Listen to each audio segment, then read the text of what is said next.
Hey, ich finde es ein mega großes Vorrecht, online sein zu dürfen. Ihr müsst es euch vorstellen. Wir sind normalerweise so 3000 Gottesdienstbesucher am Wochenende in ICF Zürich.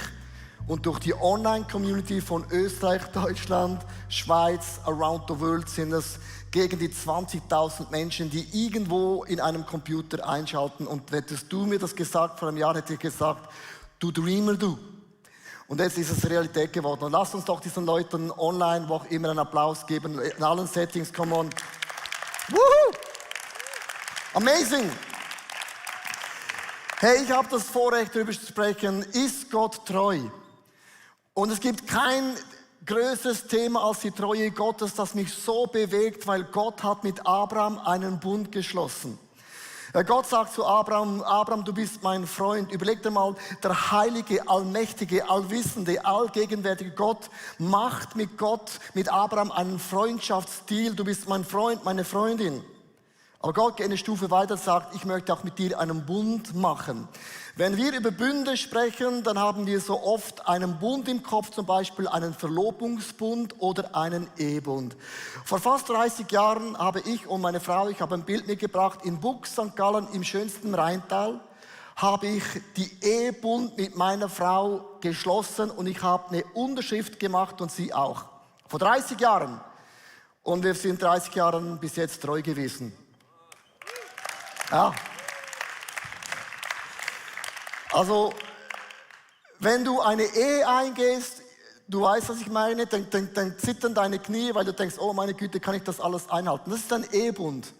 Und wenn man über die Bünde im Alten Testament liest, ich habe es euch ganz kurz erklärt, in Hebräisch heißt ein Bund Berit und in Griechisch heißt es Diatheke. Das bedeutet übersetzt, was ein Bund im Alten wie im Neuen Testament bedeutet. Das heißt, ein Bund wird geschnitten, von einem unschuldigen Opfertier in 2 Teile wird das zerschnitten. Und es muss Blut fließen, also Körper und Blut. Und du musst wissen, wenn Jesus das Abendmahl feiert, er hätte ja auch eine Banane nehmen können, eine Orange, oder? Also alles, was Jesus macht, ist ein Link in das Alte Testament. Jesus nimmt ein Stück Brot, das steht für einen Leib, einen Körper, und es wird, wie im Alten Testament, in 2 Teile gebrochen. Und er brach das Brot, mit denken die, ja okay, dann bricht das Brot. Das war ein prophetisches Bild zum Bund von Abraham. Und dann nahm er den Wein symbolisch für das Blut und sagte, dieses Blut ist der neue Bund ausgegossen für eure Sünden. Das Abendmahl, liebe Frauen und Männer, wenn man das einnimmt, ist eine Erklärung zum Bund, den Gott mit Abraham gemacht hatte.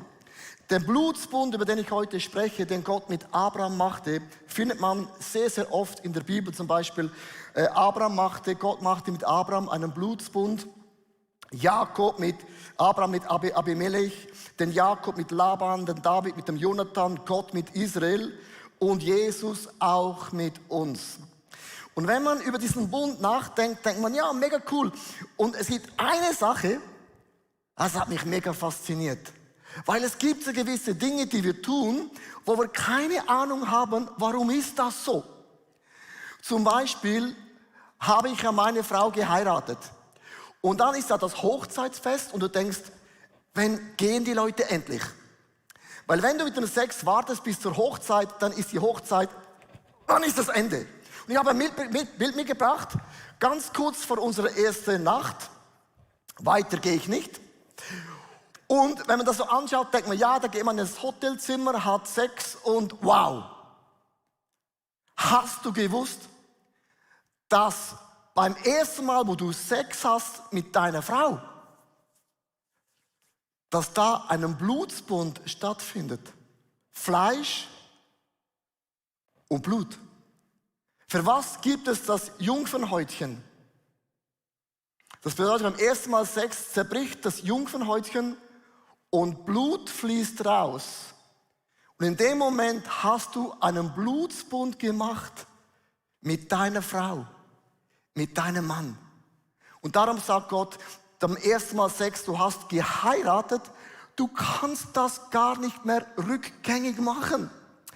Und es heißt hier in Sprüche 2, Vers 17, Dem Mann, dem sie in ihrer Jugend geheiratet hatte, ist sie untreu und damit bricht sie den Bund, den sie vor Gott geschlossen hat. Liebe Frauen und Männer, warum lohnt es sich, auf den Sex bis zur Hochzeitsnacht zu warten? Weil du da einen Blutsbund machst mit deinem Mann und mit deiner Frau. Und ich finde das so krass, weil viele denken, oh, bumm, ist gebrochen, Blut fließt raus. Das heißt mit anderen Worten, du schließt vor dem Gericht einen Bund, vor deinen Eltern einen Bund, beim ersten Mal Sex schließt du auch einen Bund vor dem allmächtigen Gott im Himmel. Und lasst uns für diese Tatsache Gott einen Applaus geben. Und zwar richtig laut. Ich habe an der ersten Hochzeitsnacht mit meiner Frau einen Blutsbund gemacht. Und das ist so mega krass. Wenn man in den Bund eintaucht und du brauchst heute einen Stift und Papier, einen Laptop, weil ich werde euch heute 9 Punkte erklären, warum ist Gott treu. Wenn Leute sagen, warum ist Gott treu, dann sagen die meisten, ja, er ist halt treu. Das ist nicht so ein großes Argument. Und wenn du den Blutsbund verstehst, den Gott mit Abraham machte, wirst du 9 Punkte, hat Gott einmassiert, und zwar, es beginnt mit dem Blutsbund, und zwar in 1. Mose 15, Vers 1. Hab keine Angst, Abraham. Achtet auf das Wort Abraham. Er hieß noch nicht Abraham, sondern Abraham. Denn da, wo du ungläubig bist, du kennst Jesus nicht, hast du geistlich einen anderen Namen. Ich heiße Leo. Wirst du gläubig, bist du ein Christ, eine Christin, Abraham. Ich beschütze dich wie ein Schild und werde dich reich belohnen. Also man liest diesen Text und denkt, wow, Schild ist immer gut, oder? Und den Lohn ist auch gut. Und die meisten von uns, wenn wir nicht den Blutsbund verstehen, versteht man nicht diese Einleitung, die Gott mit Abraham machte.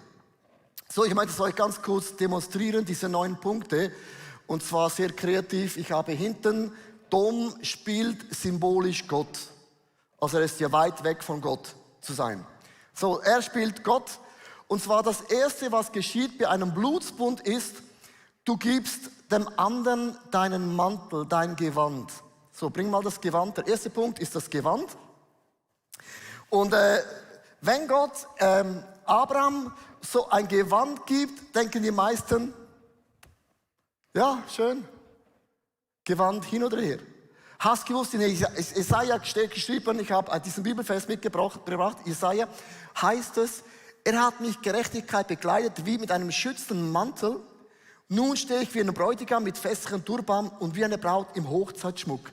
Und dieses Gewand, das Gott Abraham anzog, hat bedeutet, ich gehöre zur Familie von diesem Gott im Himmel. Mit anderen Worten, ich habe einen Upgrade bekommen. Wer kennt Upgrade? Ich hatte vor 2 Jahren ein Upgrade-Jahr. Egal, was ich gemacht habe, es gab immer nur Upgrade. Ich habe Gott gesagt, willst du mich upgrade-mäßig umbringen? Ein Upgrade bedeutet, liebe Frauen und Männer, du bekommst etwas, was du nicht bezahlt hast, einen Upgrade. Den Tag, wo wir von dieser Erde sterben, ist es nicht ein Downgrade in die Erde, einen Upgrade in den Himmel.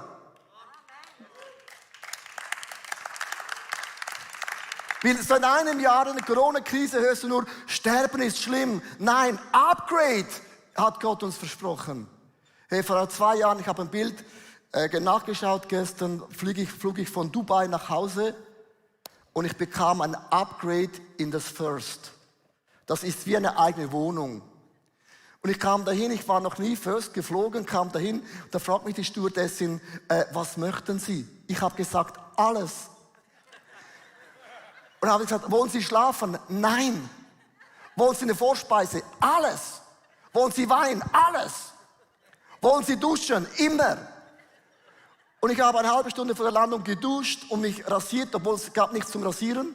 Ich habe alles gemacht und ich habe kein Auge zugedrückt, weil ich wollte diesen Upgrade nicht verpassen. Liebe Frauen und Männer von Jesus Christus, wenn Gott uns sagt, wie beim verlorenen Sohn, der Vater zieht dem Sohn ein Gewand an, bedeutet das, wir haben den Upgrade von Gott im Himmel bekommen. Auf uns wartet der Himmel. Es ist wie wenn du einsteigst beim Flugzeug, das ist schon Upgrade drauf, hast noch nicht Upgrade hingesessen, ist das Gleiche. Der Upgrade-Himmel wartet auf uns. Das Zweite, man tauscht sich den Gürtel aus. Viele denken, ja, den Gürtel hat man an, damit die Hose nicht runterrutscht. So, jetzt bringt mir Gott diesen Gürtel mit einer Waffe. Ein Schwert habe ich jetzt da mitgebracht. Es könnte auch ein Pfeilbogen sein. So. Gut. So, weißt du, was das bedeutet, wenn Gott sagt, ich bin dein Schutzschild, Abraham? Gott sagt, hey Abraham, wenn irgendjemand gegen dich ist, dann hat er ein Problem mit mir. Ich kämpfe an deiner Seite, Abraham. Hast du gewusst, dass nicht du kämpfst, sondern Gott an deiner Seite kämpft? Und ich möchte dir sagen, Gott kämpft besser als du. Du kannst Gott nicht besiegen. Es ist unmöglich. Gott siegt immer. Als der Feind Jesus angegriffen hatte, sagte Jesus zum Teufel, kannst du es schon machen. Noch niemand hat jemand gegen Gott gewonnen. Ich bekomme manchmal E-Mails und Briefe und was auch immer, dass da alles reinkommt, Spam und alles Mögliche. Manchmal sagen Leute, ich bin so wütend auf das ICF. Ich werde ICF vernichten. Ich sage immer, versuch es. Du kämpfst nicht gegen ICF, nicht gegen Leo. Der Chef von ICF ist Gott. Und wenn du das versuchst, viel Spaß beim Kämpfen. Gott gewinnt immer und du hast keine Chance. Hey, wenn du gemobbt wirst, was auch immer dein Thema ist, Gott kämpft an deiner Seite und du kannst gar nichts verlieren. Und wenn du verlierst das Gewand, dann bekomme ich einen Upgrade. Ich habe ein Bild mitgebracht von einem Löwen. Und ich finde es ein mega schönes Bild, das uns erklärt, wie man kämpft. Du bist wie so ein ganz kleines, herzliches Löwchen. Mega klein. Und hinter dir steht der allmächtige, allschützende, allmächtige Gott und sagt, was auf dieser Welt kann dich zu Fall bringen? Ist das nicht Good News? Komm mal, lass uns Gott einen Applaus geben. Das sind Wahrheiten, das sind Fakten. Dann das Dritte, er schließt einen Bund. Und jetzt kommt der Moment, wo Gott sagt zum Abraham, nimm ein Tier, halbiere es in 2 Teile. Und was man dann gemacht hat, man hat eine 8 rumgelaufen. Also, das ist Gott und das bin ich. Und jetzt achtet mal, wie ein Bund beginnt.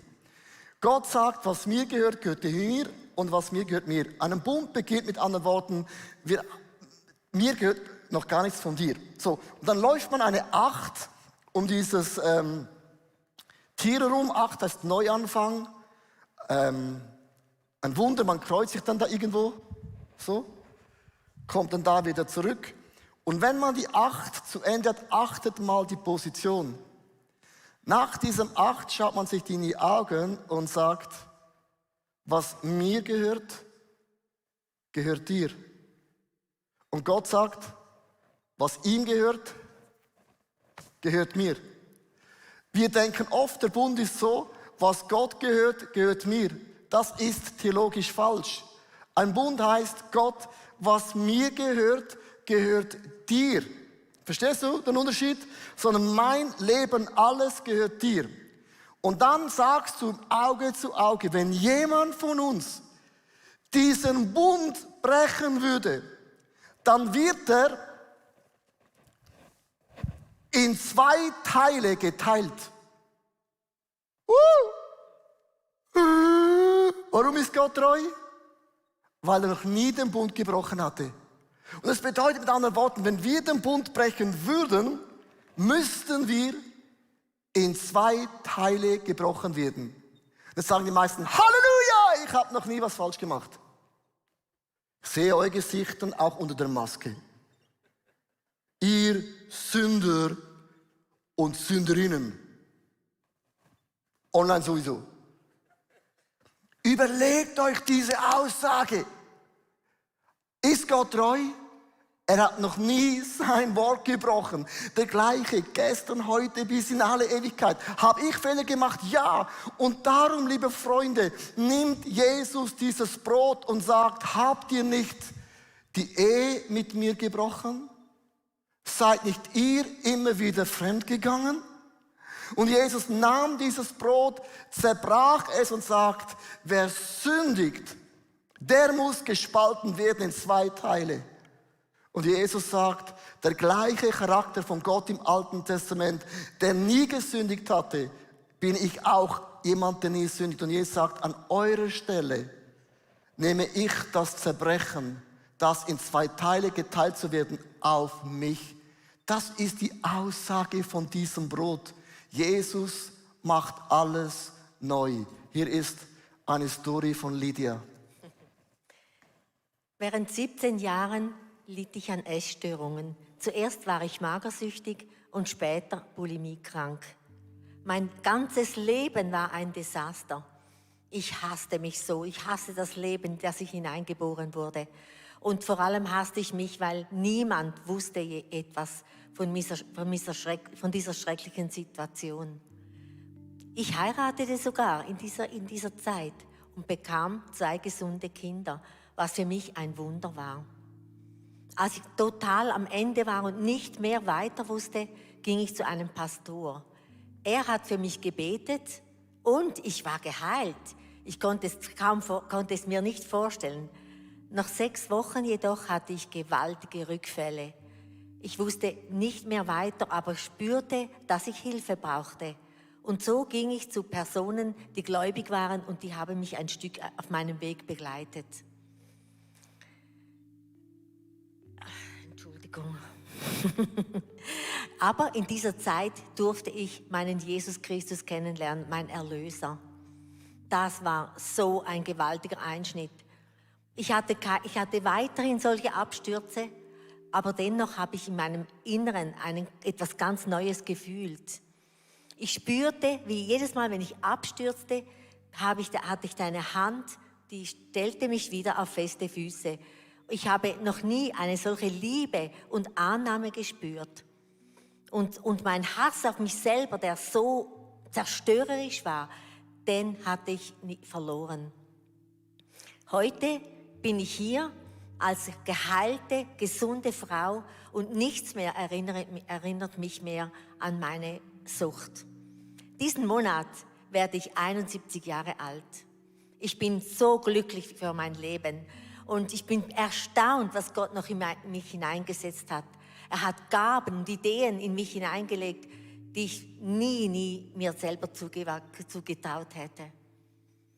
Und ich bin meinem Abba so dankbar, dass er mich beflügelt hat und so lebe ich heute wirklich sehr, sehr dankbar und bin überaus glücklich.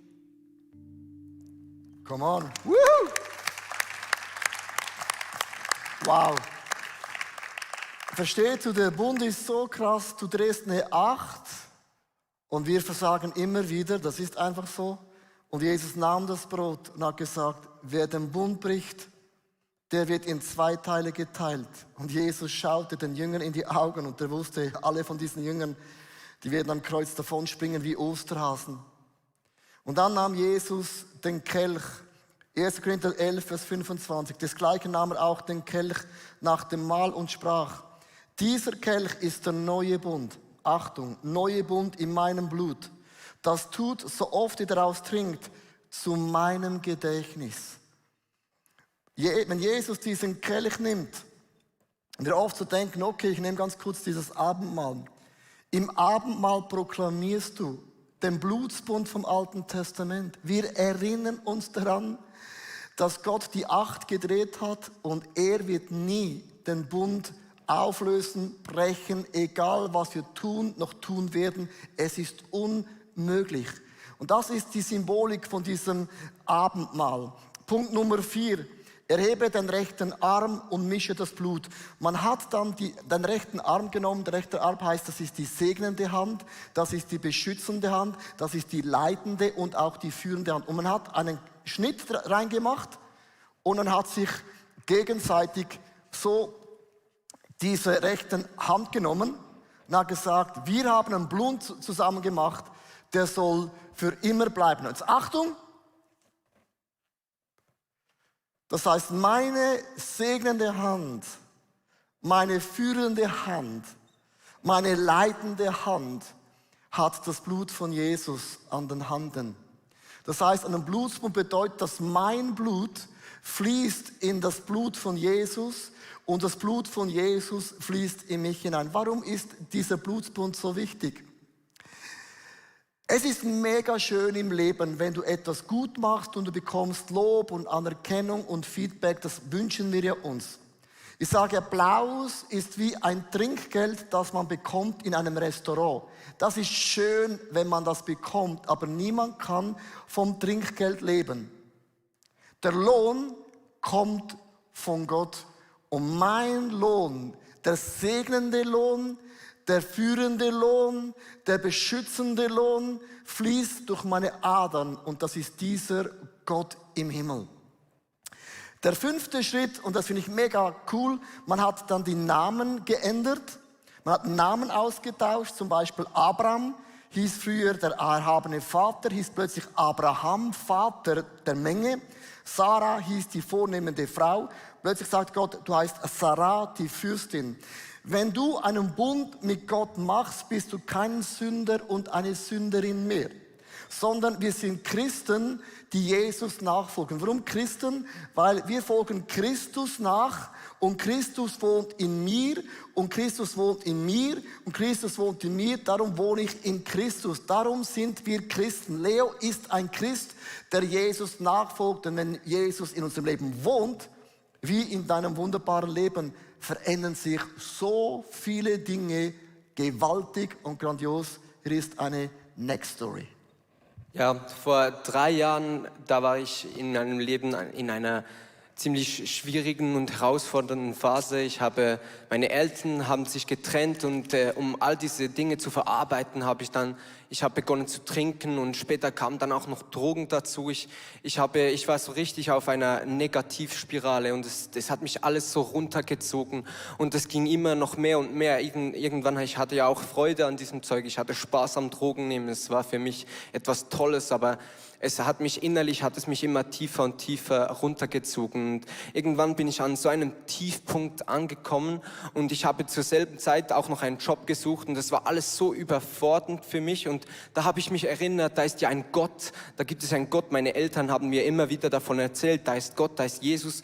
Und so bin ich an diesem Abend in meinem Zimmer auf die Knie gegangen und ich habe gebetet, Gott, wenn es dich gibt, dann komm und hilf mir, ich brauche deine Hilfe.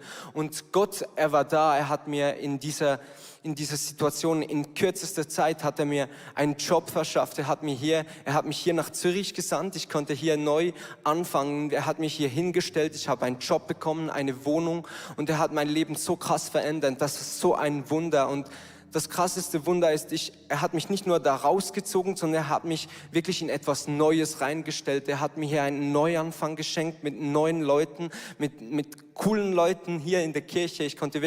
Es war so ein Segen, ich konnte komplett neu anfangen. Gott hat mir so einen Segen geschenkt hier. Come on! Woohoo! Namen geändert. Gott ändert unseren Namen. Ey, ich finde den Bund so krass.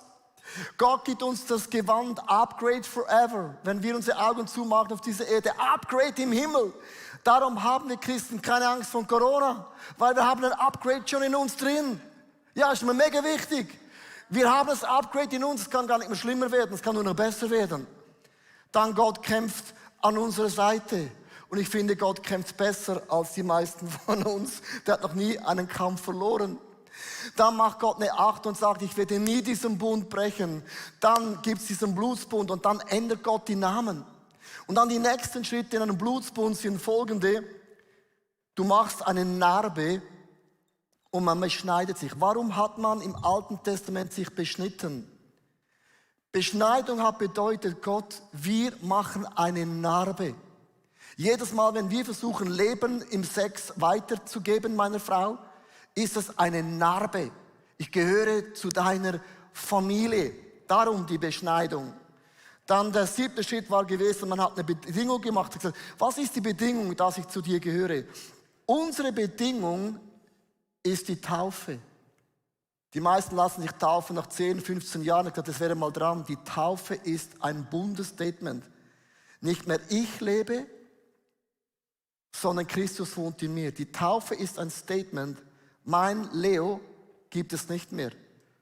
Also nicht der Zehnte. All die Finanzen gehören Gott. Nicht meine Talente. Alle Talente gehören Gott. Das ist ein Statement. Die Taufe bedeutet, ich bin gestorben und du wohnst in mir drin. 8. Man hat ein Essen zusammen gegessen, weil das ist eine Bedeutung, wir sind eine Familie. Und der 9. Schritt war gewesen, man hat ein Denkmal gepflanzt. Und ich liebe Frauen und Männer, ich liebe das Alte Testament, ich liebe Jesus, er erzählt Bilder, er ist ein visueller, ein sehr emotioneller Gott und sie pflanzen einen Baum. Nachdem Gott mit Abraham und Abraham mit Abimelech, was auch immer, man hat einen Baum gepflanzt. Warum einen Baum? Wenn immer dann die Kinder gefragt haben, Vater, Mami, was bedeutet dieser Baum?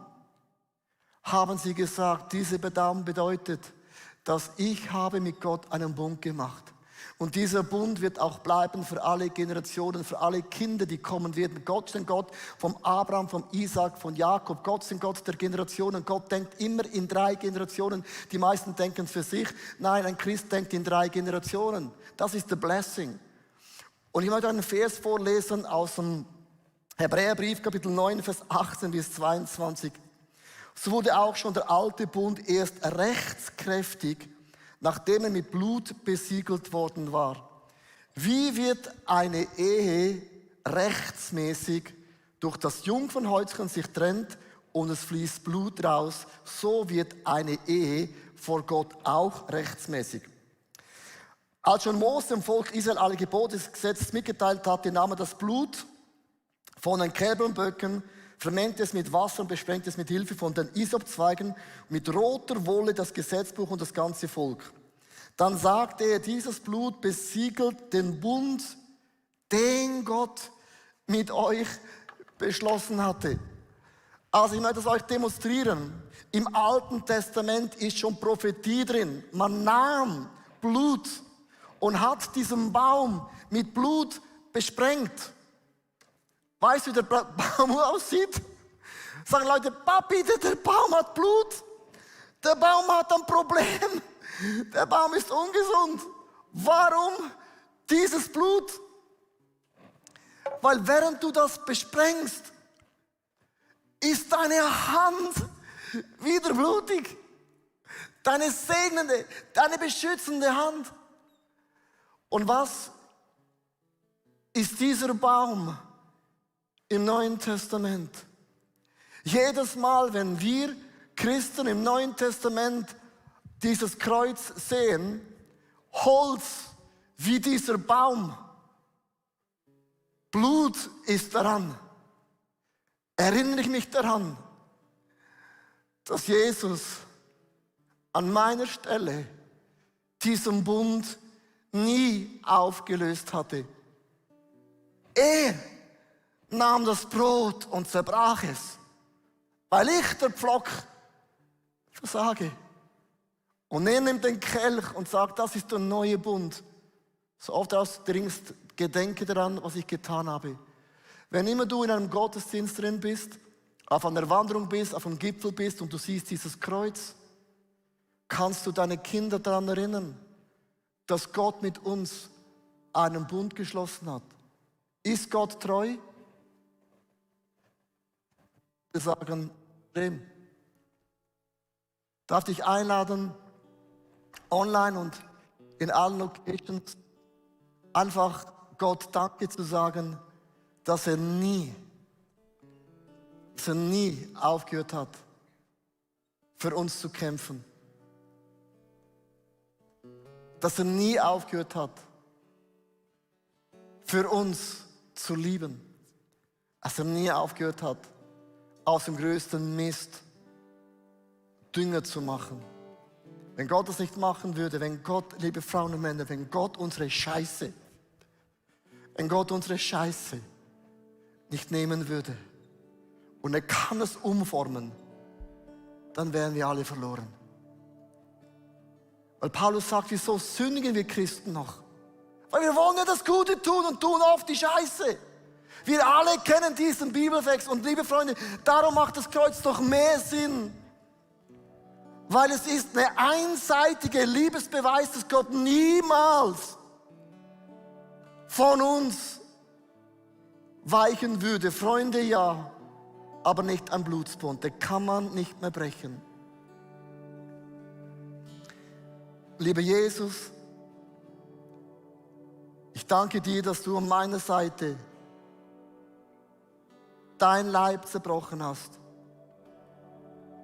Du hast dein Blut fließen lassen für all meine Sünden und Fehler. Danke, hast du mir einen neuen Namen gegeben. Mein altes Ich habe ich in der Taufe beerdigt. Ich habe es beim Wasser proklamiert, mein altes Leben ist vorbei.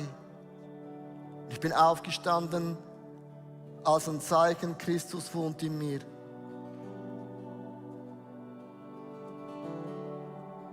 Danke, Jesus, für diesen Namenswechsel.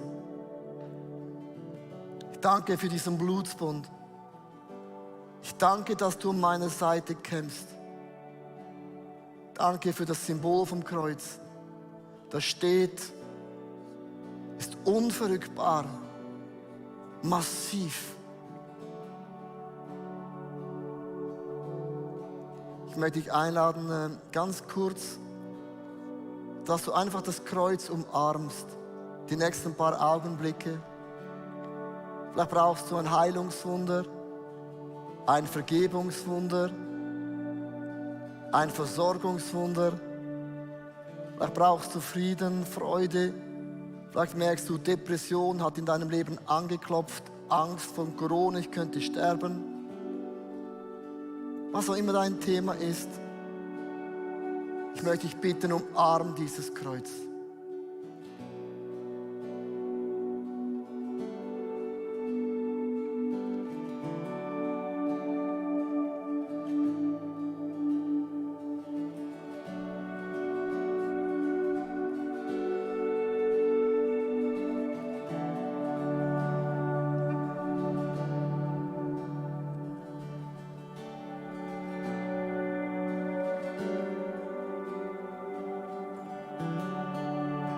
You are so, so good.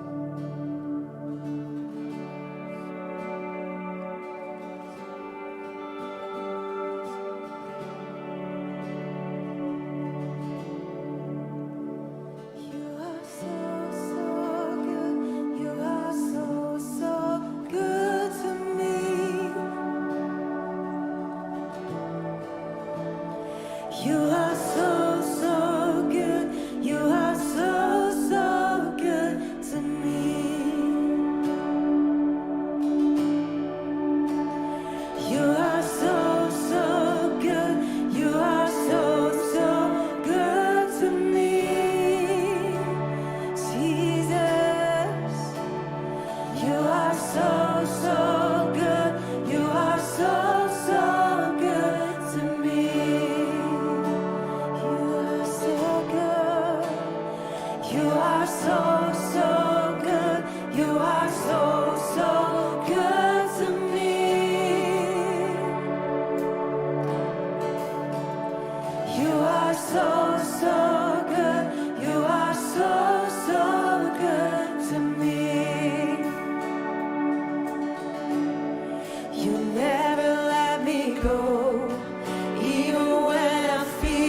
Für ein paar Momente könnt stehen bleiben. Alleine dieses Bild ist ein Bund. Das Gewand bedeutet, du hast einen Upgrade, du gehörst zur Familie Gottes. Das Schild bedeutet, Gott kämpft für mich. Es bedeutet, dass wenn ich Gott die Treue brechen würde, es Gott nicht tut. Es bedeutet, dass an meinen Händen ist das Blut von Jesus Christus. Die segnende Hand bedeutet, die Gnade Gottes ich habe es nicht verdient. Gott hat meinen Namen geändert. Er nennt mich nicht Sünder und Sünderin mehr. Der Teufel klagt mich an. Aber Gott sagt, du bist mein Sohn und meine Tochter. Ich habe eine Narbe in meinem Herzen. Ich habe einen Bund geschlossen mit Gott in meiner Taufe. Ich nehme mit Gott mal das Abendmahl. Ich erinnere mich an die Güte von Gott. Und jedes Mal, wenn ich dieses Kreuz sehe mit dem Blut dran, dann ist eine Botschaft. Ist Gott treu? Voilà. Bin ich treu? Voilà. Merkst du, das Voilà hat zwei Nuancen. Voilà. Bin ich treu? Voilà. Was auch immer dein Voilà ist, that's Church, das Glaube. Gott bricht diesen Bund nicht. Wenn wir dieses Lied singen, du bist gut, dann singen wir, die Treue Gottes ist dieses Symbol, dieses Kreuz, dieses Blut, dieses Schwert, dieses Gewand, meinen neuen Namen. Lass uns Gott, come on, einen Applaus geben. Come on, lass uns ihn geben. Woohoo!